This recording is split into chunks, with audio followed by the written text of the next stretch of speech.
Hi friends, welcome to Lakshita channel. இன்னைக்கு பாத்தீங்கன்னா என்ன vlog அப்படினா ஃப்ரைடே vlog தான் பார்க்க போறோம். பொதுவா பாத்தீங்கன்னா ஃப்ரைடேல நான் எப்படி என்னென்ன ப்ரிப்பரேஷன் பண்ணி வெச்சுக்குவேன். ஃப்ரைடே வந்து நான் என்னென்ன பண்ணுவேன் அப்படிங்கற சின்ன டிப்ஸ்லாம் கொடுத்திருக்கேன் இந்த வீடியோல. சோ கண்டிப்பா இந்த வீடியோ உங்களுக்கு ரொம்ப பிடிச்சிருக்கும் and பயனுள்ளதா இருக்கும் அப்படின்றதை நான் நம்புறேன். ஃபர்ஸ்ட் வந்து ஃப்ரைடேல நான் என்ன பண்ணுவேன் அப்படினு பாத்தீங்கன்னா பூஜை ரூம் வாசல் இருக்கு. ரெண்டு வாசல் படியை நான் வந்து க்ளீன் பண்ணுவேன். தலைவாசலும் பூஜை ரூம் வாசலும் நான் வந்து ஃபர்ஸ்ட் சுத்தம் பண்ணிடுவேன். நான் வந்து பெயிண்ட் எல்லாம் அடிச்சிருக்க மாட்டேன் என்னுடைய வாசகாலுக்கு. நான் வந்து என்ன பண்ணுவேன்னா இந்த மாதிரி மஞ்சள் குங்குமம் தான் வைப்பேன். அதாவது நான் வியாழக்கிழமையே பாத்தீங்கன்னா இந்த மாதிரி நம்ம பூஜை பாத்திரம்லாம் தேய்க்கிறதுக்கு முன்னாடி ஃபர்ஸ்ட் வந்து நான் வாசகால் வந்து க்ளீன் பண்ணிடுவேன். க்ளீன் பண்ணிட்டு மஞ்சள் குங்குமம் வைப்பேன். நம்ம என்னதான் வந்து பெயிண்ட் அடிச்சாலும் அந்த மஞ்சள் குங்குமம் வைக்கும்போது அதோட வாசம் வந்து நல்லா இருக்கும். பார்க்கிறதுக்கும் ஒரு பாசிட்டிவ் வைப்ரேஷன் இருக்க மாதிரி எனக்கு தோணும். சோ நான் வந்து மஞ்சள் குங்குமம் தான் வைப்பேன்.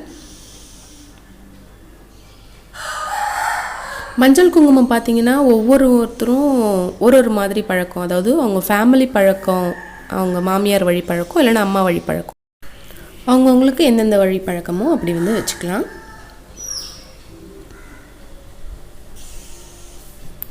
இப்ப பாருங்க மஞ்சள் வச்சிட்டு குங்குமம் வச்சிட்டு நாம கட்டி வச்சதுமே வந்து பாத்தீங்கன்னா நல்லா இருக்கும். பார்க்கிறதுக்கு ஒரு பாசிட்டிவ் வைப்ரேஷன் மாதிரி இருக்கும். இது கொஞ்சம் ஈரமா இருக்கு. இன்னும் காஞ்சா அப்படினா நல்ல கலர் வந்து டார்க்கா தெரியும் நமக்கு மஞ்சள் குங்குமம். பாத்தீங்கன்னா பூஜை ரூம் வந்து நான் க்ளீன் பண்ண போறேன். நான் என்ன பண்ணிருக்கேன் பாத்தீங்கன்னா சாமி படத்துக்கு வச்ச பூவெல்லாம் கலெக்ட் பண்ணி இந்த தாம்பாள தட்டுல வச்சிருக்கேன். காஞ்சு போன பூ எல்லாமே ஆல்ரெடி நம்ம வைப்போம் இல்லைங்களா, சாமி போட்டோஸ்க்கு படங்களுக்குலாம் நம்ம வந்து பூ வைப்போம். அந்த பூவெல்லாம் எடுத்து பாத்தீங்கன்னா நான் வந்து இந்த தாம்பாள தட்டுல வந்து கலெக்ட் பண்ணி வச்சிருக்கேன். இந்த பூவை என்ன பண்ணுவேன்னா கால்படாத இடத்துல, இப்ப மரம் இருக்கிற இடத்துல, செடிலாம் நம்ம வச்சிருப்போம் பாத்தீங்களா, அந்த இடத்துல நம்ம வந்து இந்த பூவை வந்து கொட்டிடலாம்.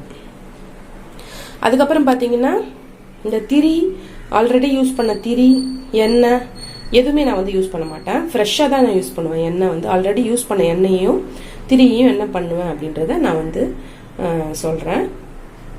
இப்ப இப்படிதான் இருக்கு.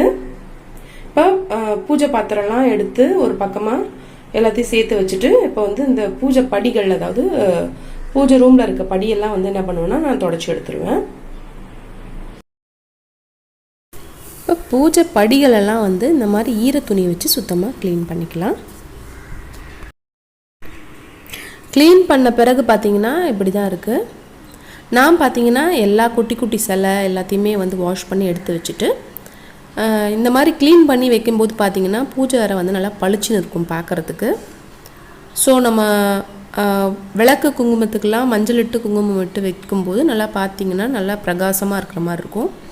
அதுக்கப்புறம் பார்த்தீங்கன்னா பூஜை அறையில் அதிகமாக வந்து ஈஸியாக வந்து ஒட்டனை சேரும். ஏன்னா நம்ம வந்து விளக்கு ஏற்றுறோம், சூடம் காட்டுறோம், வத்திலாம் ஏற்றுறதால அதிகமாக ஒட்டனை சேரும். ஸோ ஒரு வாரம் இல்லைன்னா 2 வாரத்துக்கு ஒரு வாட்டி அதை க்ளீன் பண்ணிடணும். இப்போ வந்து பூஜை பாத்திரம்லாம் நான் கம்ப்ளீட்டாக தேய்ச்சி வச்சுருக்கேன். ஆல்ரெடி என் சேனலில் பார்த்தீங்கன்னா பூஜை பாத்திரம் எப்படி இந்த மாதிரி பளிச்சுன்னு தேய்க்கலாம் அப்படின்றத நான் வீடியோ அப்லோட் பண்ணியிருக்கேன். பார்க்காதவங்களுக்கு ஐ பட்டன்லையும் டிஸ்கிரிப்ஷன் பாக்ஸ்லையும் லிங்க் தரேன், பார்த்து செக் பண்ணிக்கோங்க. அதுக்கப்புறம் பார்த்தீங்கன்னா பூஜை பாத்திரம்லாம் தேய்ச்சி மஞ்சள் குங்குமம் வச்சுட்டு நான் அந்த குட்டி சிலைக்கு மட்டும் வந்து சின்னதாக ஒரு அபிஷேகம் பண்ணுவேன். வெறும்ன பால் மட்டும்தான் நான் வச்சு அபிஷேகம் பண்ணுவேன். ஒரு சிலவங்க வந்து பால், தயிர், மஞ்சள், அதுக்கப்புறம் அபிஷேக பொடி அந்த மாதிரி சேர்த்து பண்ணுவாங்க. பட் நான் வந்து சிம்பிளாக வெறும்ன பால் மட்டும் ஊற்றி அபிஷேகம் பண்ணி முடிச்சிருவேன்.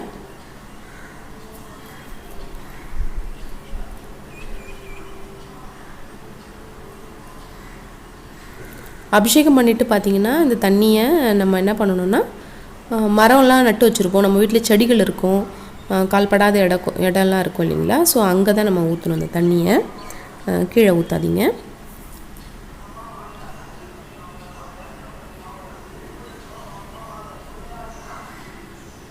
நான் வந்து அபிஷேகம் பண்ணுறது எல்லாமே வந்து நான் வியாழக்கிழமையே முடிச்சு வச்சுருவேன். அவ்வளோதாங்க. நான் வந்து என்னுடைய ஃப்ரைடே ஒர்க் எல்லாமே முடிச்சிட்டேன். நான் இப்படி தான் வந்து ரெடி பண்ணி வைப்பேன் எவ்ரி தேர்ஸ்டே. பூஜை பாத்திரம்லாம் தேய்ச்சி இந்த மாதிரி மஞ்சள் குங்குமம் வச்சுட்டு இங்கே பார்த்தீங்கன்னா தாமரை கோலம் போட்டிருக்கேன்.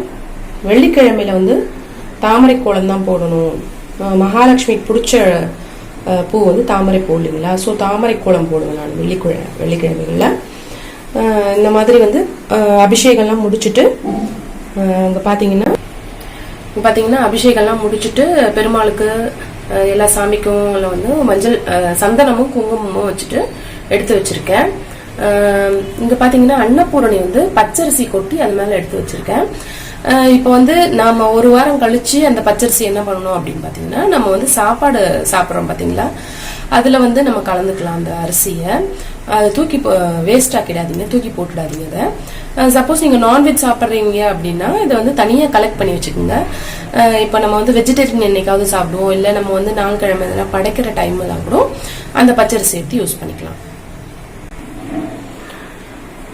இந்த மாதிரி ரெடி பண்ணி வச்சிட்டோம் அப்படின்னா நான் வந்து மறுநாள் காலையில் வெள்ளிக்கிழமையில படைக்கிறதுக்கு நமக்கு ரொம்பவே ஈஸியாக இருக்கும். ரொம்ப டென்ஷன் இல்லாமல் காலையிலே நம்ம அழகாக படைச்சிடலாம். வெள்ளிக்கிழமை வேலை வந்து ரொம்ப நிதானமாகவும் அழகாகவும் படைச்சிடலாம். நான் இப்படி தான் வந்து ரெடி பண்ணி வைப்பேன். ப்ரிப்ரேஷன் வந்து பண்ணி வைப்பேன். ஃப்ரைடே ஒர்க்குக்கான ப்ரிப்ரேஷன் இந்த அளவுக்கு தான் பண்ணி முடிச்சு வைப்பேன். இப்போ வந்து நாளைக்கு பார்க்கலாம் நான் எப்படி படைக்கிறேன் அப்படின்ட்டு. காலையில் பார்த்தீங்கன்னா வீடெல்லாம் சுத்தம் பண்ணிவிட்டு உருளியில் வந்து பூ போட்டு வச்சுருவேன். பூ பார்த்தீங்கன்னா எங்கள் வீட்டில் பூக்கிற பூ தான் இந்த பூவை. அதுக்கப்புறம் பார்த்தீங்கன்னா பூ வந்து நான் இதை ஃபுல்லாக போட்டு வச்சுருவேன். அன்றைக்கி வந்து வெத்தலை வந்து எங்கிட்ட கொஞ்சம் அதிகமாக இருந்தது. ஸோ நுனியில் வெத்தலை வச்சா நல்லாயிருக்கும் அப்படின்ற மாதிரி எனக்கு தோணுச்சு. ஸோ நான் அந்த மாதிரி கொஞ்சம் சின்னதாக டெக்கரேஷன் பண்ணி வச்சேன். அன்றைக்கி வெத்தலை இல்லைனாலும் வெறும் உருளியில் பூ மட்டும் போட்டாலே போதும், பார்க்குறதுக்கு ரொம்ப அழகாக இருக்கும். அதுக்கப்புறம் பார்த்திங்கன்னா நான் முந்தின நாளே வந்து நிலைவாசலுக்கு அழகாக மஞ்சள் குங்குமம்லாம் வச்சுட்டோம் இல்லைங்களா.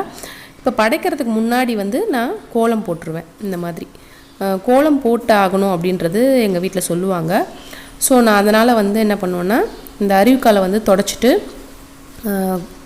கோலம் போடுறதுக்கு முன்னாடி சின்னதாக தொடச்சிட்டு இந்த மாதிரி கோலம் போட்டு வச்சுருவேன்.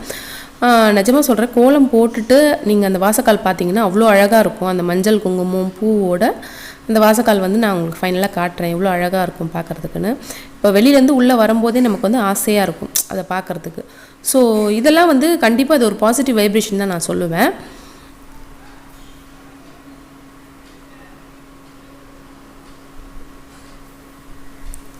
உங்களுக்கு சப்போஸ் உங்களுக்கு கோலம் போட தெரியல, பிகினர்ஸாக இருந்தீங்கன்னா ஒன்றும் இல்லை, இந்த அரிசி மாவை தண்ணியில் கரைச்சிக்கிட்டு கூட பட்ஸில் வந்து நீங்கள் பெண்ணில் வரைகிற மாதிரி கூட வாசலில் வந்து வரைஞ்சிட்டிங்கன்னா அதுவே வந்து பார்க்குறதுக்கு அழகாக இருக்கும். நான் அந்த மாதிரி வீடியோவும் உங்களுக்கு அப்லோட் பண்ணுறேன். இப்போ பார்த்தீங்கன்னா பூலாம் வச்சுட்டேன், வாசக்காலுக்கு பூ வச்சுட்டேன், கதவுல இருக்க விநாயகருக்கு பூ வச்சாச்சு. இந்த மாதிரி தான் வந்து விளக்கேற்றி அழகாக வந்து வெத்தலைப்பாக்கு, வாழைப்பழம், பூ இந்த மாதிரி வச்சு படைக்கணும். அதுக்கப்புறம் பார்த்தீங்கன்னா வெத்தலைப்பாக்கு வைக்கும்போது வெத்தலையோட நுனி வந்து உடையாமல் வைங்க. வெத்தலையோட நுனியில் தான் மகாலட்சுமி வாசம் பண்ணுறாங்க அப்படின்னு சொல்லுவாங்க பெரியவங்க. ஸோ நம்ம வந்து வெத்தலையோட நுனியை வந்து பெருசாக நம்ம கவனிக்க மாட்டோம். ஒரு சிலவங்க கவனிப்பாங்க, கவனிக்காமல் போவாங்க. ஸோ இதுக்கப்புறம் வந்து பார்த்திங்கன்னா நுனி உடையாத வெத்தலையாக பார்த்து வைங்க. அது வந்து நல்லது அந்த மாதிரி வச்சு படைக்கிறது. இந்த மாதிரி நம்ம விளக்கேற்றிட்டு படைச்சிட்டு கடைசியில் பார்த்தோன்னா ஒரு மனசு திருப்தியாக இருக்கும், ஒரு சாட்டிஸ்ஃபேக்ஷனாக இருக்கும். கண்டிப்பாக வந்து இந்த வீடியோ உங்களுக்கு ரொம்பவே யூஸ்ஃபுல்லாக இருக்கும் அப்படின்றத நான் நம்புகிறேன். எஸ்பெஷலி பிகினர்ஸ்க்கு ரொம்ப யூஸ்ஃபுல்லாக இருக்கும் அப்படின்றத நான் ரொம்பவே நம்புகிறேன். இந்த வீடியோ உங்களுக்கு பிடிச்சிருந்தா லைக் பண்ணுங்கள், ஷேர் பண்ணுங்கள், கமெண்ட் பண்ணுங்கள். மறக்காமல் என்னோடய சேனலை சப்ஸ்கிரைப் பண்ணிக்கோங்க. அடுத்த ஒரு பயனுள்ள பதிவில் நம்ம சந்திக்கலாம். நன்றி.